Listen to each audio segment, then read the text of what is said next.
بسم اللہ الرحمن الرحیم۔ حضرت عبداللہ حصہ دوم۔ قافلہ والوں نے جب مکہ واپس لوٹ کر عبد المطلب کو حضرت عبداللہ کی بیماری کا حال سنایا تو انہوں نے خبر گیری کے لیے اپنے سب سے بڑے لڑکے حارث کو مدینہ بھیجا۔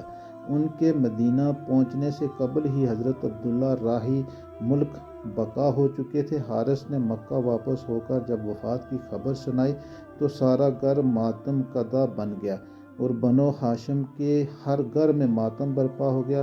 خود حضرت آمنہ نے اپنے مرحوم شوہر کا ایسا پردرد مرثیہ کہا کہ جس کو سن کر آج بھی دل درد سے بھر جاتا ہے۔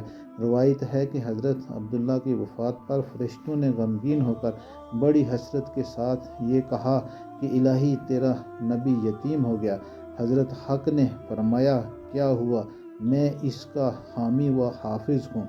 حضرت عبداللہ کا ترکہ ایک لونڈی ایمن جن کا نام برکہ تھا، کچھ اونٹ کچھ بکریاں تھیں۔ یہ سب ترکہ حضور سرور عالم صلی اللہ علیہ وسلم کو ملا۔